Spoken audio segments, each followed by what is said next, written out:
everybody. I'm Brady, and this is Tyson with Golf Ascending. And if you haven't yet, make sure to subscribe to the channel. And today we're talking about the highest lofted club in your bag, your Lob Wedge. And we want to know, and let us know in the comments, is your Lob Wedge your Mr. Reliable, or is it just the sit in your bag and look pretty club, or is it your score destroyer and not in a good way? Let us know in the comments. We have an article that we found that we like to discuss. Yeah, so I came across this article on GolfWRX. Pretty cool, website, good community. They put out a lot of good golf content, and I actually was just targeted this article on, I think, by Google. But I came across it. It was really interesting to me, just because there's a lot of talk about wedges and gapping, and it's a really important part of your game. We actually have another video on this. It's called "What Wedges I Should Carry in Your Bag," and so yeah, check that out in the link below. But this one was really interesting to me. We're always told you got to have your pitching wedge, your gap wedge, your sand wedge, and this lob wedge. And for a lot of people, this lob wedge is very scary to hit. And so that's kind of what this article talks about. So it is titled, "A Lob Wedge is the most dangerous club in your bag, and not in a good way."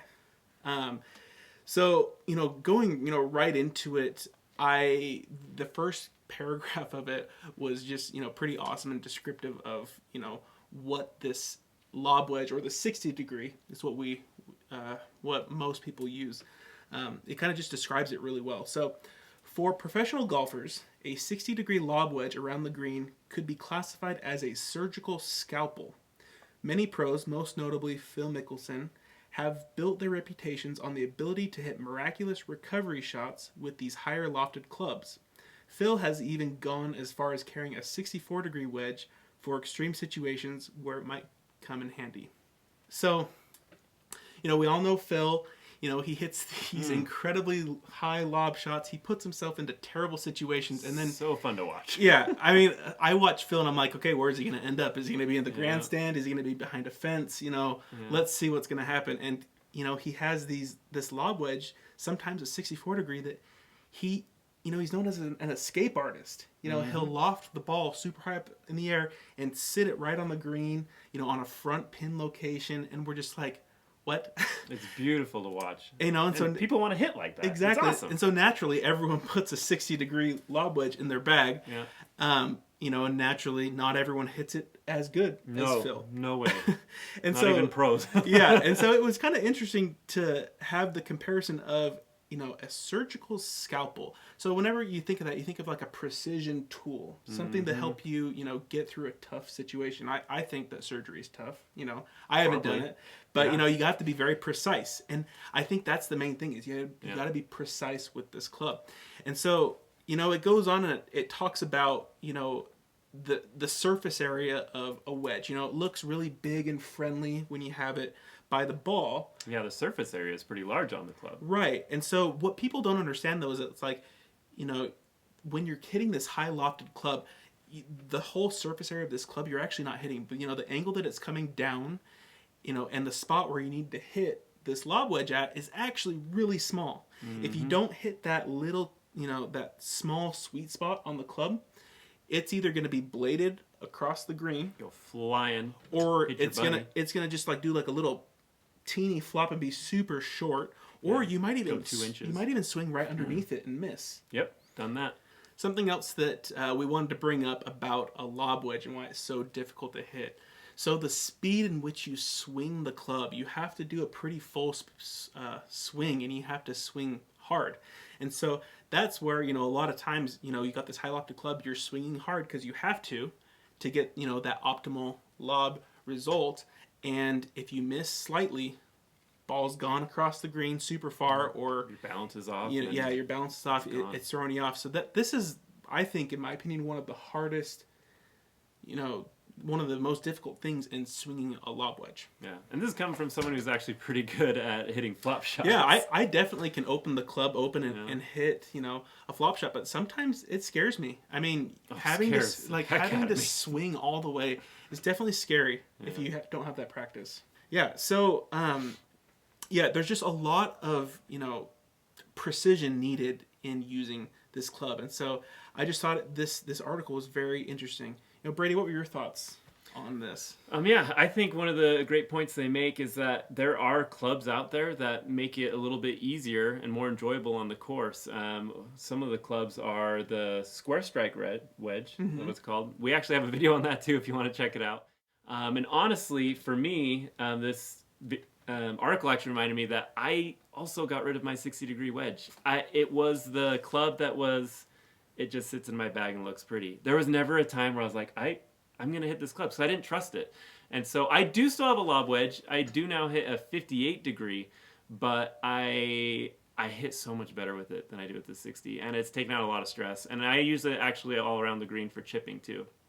Yeah, it's amazing what those 2 degrees of loft can do. Oh yeah. But yeah, as Brady was saying, there's been lots of innovation around, trying to make a better game improvement type club in that lob wedge, range.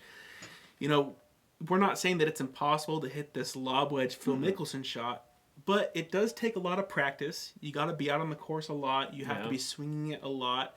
And, these pros, they're doing it all the time. They're doing, even in their tournaments, they're playing, 4 rounds of golf just in there. And not to mention all their practice that they've had and years of experience before. Yeah. So, that's why this club for them can be this precision tool. For us, people that, golf every once in a while, weekend golfers, if you don't have the time to practice, there are other alternatives. We mentioned that square strike wedge. If you just need to get something on the green just to be safe, to give yourself a chance, there are clubs out there designed for that. And just while we're talking about that, if you don't want to buy something like the square strike wedge, there's a lot of people who advise using an 8-iron around the green just for that nice bump and run and practicing with some of those other lower lofted clubs that are easier to control. Mm-hmm, definitely. And actually something that I've done, so Brady mentions he's taken out the 60 degree. I've actually taken out the 58 degree too. My highest lofted club in the bag right now is a 56 degree wedge. And I use this all around the green. I feel really confident with it. And if I have to, if I absolutely have to play a shot where I have to lob it up, I can always open the face up. And so, I've heard from, several different people, several different pros, a lob wedge shouldn't be a club that you use all the time. The course should have to make you play it.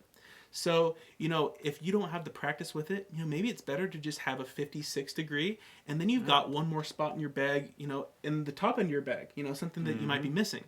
And so that's actually something that I've done. I've actually enjoyed, and the 56 has been sufficient enough for me. For sure. So maybe that's just something to consider. That's why we liked this article when we looked into it, because it is definitely something to consider. You're really out there, one, to enjoy the game, have fun. These situations are high stress. They can really ruin your score and the rest of your day if you blade it, hit a house, hit your buddy, or if it just makes it so you're 3 strokes or 4 strokes over on that hole because you bladed it and you could have chose to just hit like a 8-iron or a lower lofted club where it's an easier decision, maybe hitting the middle of the green and giving yourself a chance with the putt instead of having that dangerous shot there. So something to consider. Will it help your game? Will it make you enjoy the game more? Like I said, I got rid of my 60. I couldn't really hit it that well. 58 is still a lob wedge, still high degree, but I've gotten used to it and I actually really like it. But for other people, that might not be the answer. And you just go up to the 56, which is pretty good for your game. Well, and let us know in the comments below, what is your highest lofted club? What do you guys use? Do you guys use something like the square strike? Do you guys use, a different alternative type of a club? Let us know in the comments down below. We would love to hear your thoughts on that. Yeah, for sure. And again, if you haven't subscribed, subscribe. If you like the video, like it, and click that little notification bell because we post content every week.